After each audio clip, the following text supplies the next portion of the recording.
Hi, this is Lauren from Axilent. This is the first in a series of screencasts we're going to do showing you how to use Axilent. And today we're going to look at the inbox, which is what you'll see the most of if you're using Axilent as a content management system. Now the inbox is what you'll see when you log into the project for the first time, and you can always get back to it by clicking this icon on the far left of the command bar here. When you see the inbox, what you'll see is a list of content here in the left-hand column. And there's either two reasons you're seeing content here. Either the content is sitting in a place in its workflow that's associated with a project role that you have, or it's something that you've added to your favorites. Now, favorites are a great way to very simply keep track of individual content items. And you can add any piece of content to your favorites just by clicking the little star next to it here. And when it turns orange, that means it's been added to your favorites. And it will always show up at the top of the list in your inbox, regardless of where it might live in the workflow. And if you want to remove it from your favorites, you just click the star again, and it's no longer in your favorites. So if you click on one of these content items, you'll see a bunch of additional panels open up here. In the middle, we have the attributes panel, which shows you a lot of information about this particular content item. And here you're going to be able to do a number of different operations to the content item. On the right-hand side is the editing panel, where you can edit the content. And then down at the bottom is the workflow controls. Workflow controls are going to allow you to move the content around in the workflow. Now, what shows up in any of these panels is all part of the content type. So this is a whiskey type of content, and it's something that can be configured when the content type is configured. We're going to cover that in another screencast, but know that what shows up in this panel here in the editing panel, or how the workflow is set up, is something that is completely configurable.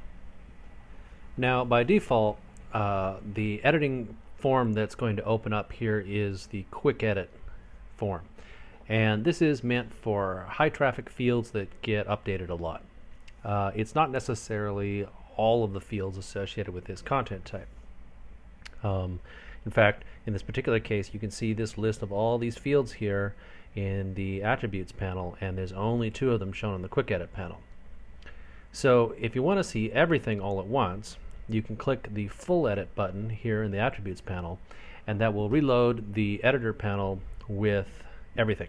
So in this particular case of the whiskey, it has all of these taste elements that aren't included in the quick edit panel. Now, again, what is included in the quick edit panel is something that can be configured with the content type. Additionally, you also have the ability to edit just a single field by clicking on any one of these field items here in the list, and then you'll just get a form for that field. And if you just want to update a single thing, it can be convenient to do that. Okay, now let's have a look at some of the things we can do with content in the attributes panel. So one of the things you'll see is there is a menu here called attributes. When we first load the content, by default we're on the first menu item, which is fields, where you'll see the list of all the fields. Let's look at some of the other items though.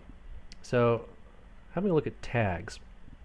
Tags allow you to manually associate tags with content. And so let's add yummy. And so now this tag is associated with this, and this can be used to manipulate and retrieve content later on. If you want to remove a tag, it's easy enough to do that. Now, let's talk about versioning a little bit. Every time that you make a change, an edit to content, this is a new edit, and you save it, you create a new version. We have non-destructive editing going on here. So you can see the history of all these versions by going to the versions menu item here, and we have 10 versions going from 0 to 9. This is the current one, but let's say that I want to go back to a previous version.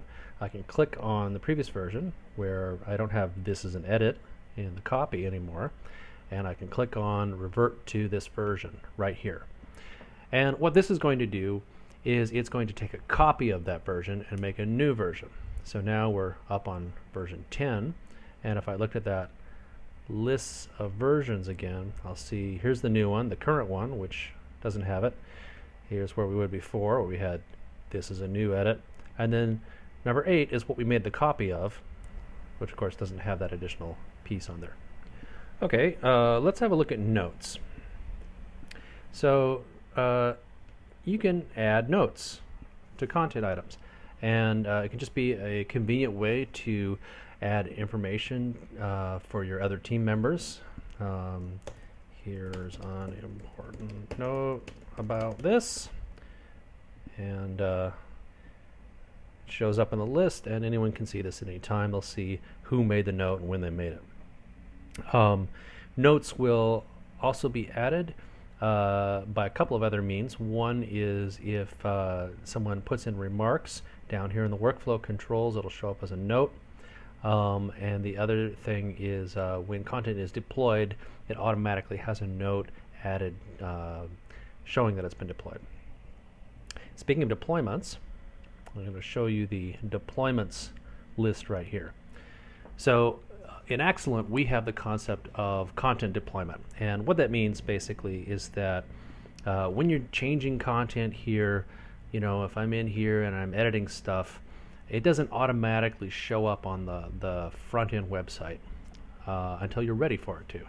And you do that by deploying, which is generally speaking part of the workflow. Somewhere in there will be a workflow step that deploys the content. When it is deployed, it shows up here in the list of deployments, and these places, in this particular case, our deployment targets stand for a staging website and a production website, but they could also be things like here is the mobile version of our content, here is the social media version of our content, etc., etc. When content has been deployed, it is then available to that front end and is something that you can pull from the API. So in this list, if you want to remove that, like say I don't want this to be on the staging site anymore, I can click undeploy and it will no longer be available via the API that represents the staging website. So there's just a couple other buttons that you'll see on this attributes panel here. First one is deploy now. And this is for cases when you simply have to push the content into production or onto a front end of some sort, and you don't want to deal with going through the workflow. So you can hit the deploy now, and what it'll do is it'll open it up and it'll show you the targets that are available to you. So we had taken this out of staging before, so let's say we want to push it back out again. So click there and it'll be deployed out to the staging site, and if I reload the deployments item, you'll see it's here again in staging. So that's just a fast way to push content out. The second thing here is archive content, and this is sort of the opposite case when you need to get content off of the front end, or for some reason this content is no longer relevant and you want to get it out of the project. We don't destroy the content though, we archive it, meaning that it's something that with a little bit of work you can get it back out of the library again, but it's not going to show up on the front end anywhere. It's not going to show up on ordinary searches, and it's certainly not going to be in anyone's inbox.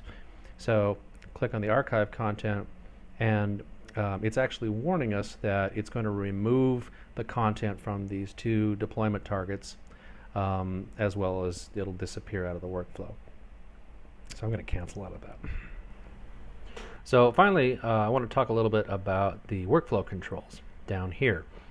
Now, as we mentioned already, content in Axilent exists in a workflow. There's different types of steps in a workflow. We have review steps in which content is placed into people's inboxes. We have processing steps where we apply automated processes like HTML sanitization or auto tagging to content. And then we have deployment steps in which content is deployed out to make it available to a front end. The content workflow is configured with a content type, and it is shown to you here where you can move it forwards or backwards with these controls. This particular case, we're kind of in the middle for this particular content item. It's in a review step, and the idea in this case is that there's someone like an editor who's looking at content that has been contributed by an author. And after doing whatever it is that I'm going to do with this content, I have a choice. I can either send it back in the workflow to the contributor, or I can send it forward into production and publish it effectively. Now, when I do either of these things, I can put a remark in here, maybe talking about why I'm taking this particular step. So I can say, this needs more work. Please give it another go. And click that. And I've sent it back in the workflow to the contribute step, which is what preceded the review step that we were on a minute ago. Now I have that particular piece of content favorited here, so it's still in my inbox, but it might disappear out of my inbox if I didn't have that.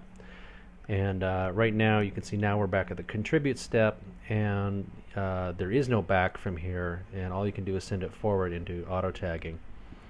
So maybe I disagree. It's a little argument. No, this is fine. Boom. And send it forward again. And it will proceed through the processing steps like auto tagging and keep on going until it hits another review step. And here it is again. And if we have a look at the notes, you can see the commit remarks right here. In the middle of that, it was deployed to the staging site, and so that added its own note. You get a sense of the history of the workflow here. Okay, that's it for the inbox. If you have any questions, please shoot us an email at info@axilent.com. Another way to reach us is if you go to getsatisfaction.com and just search for Axilent. We have a Get Satisfaction community there. You can ask questions, we'll answer them. I hope you've enjoyed this. We will follow up with some other screencasts that show the other parts of the system.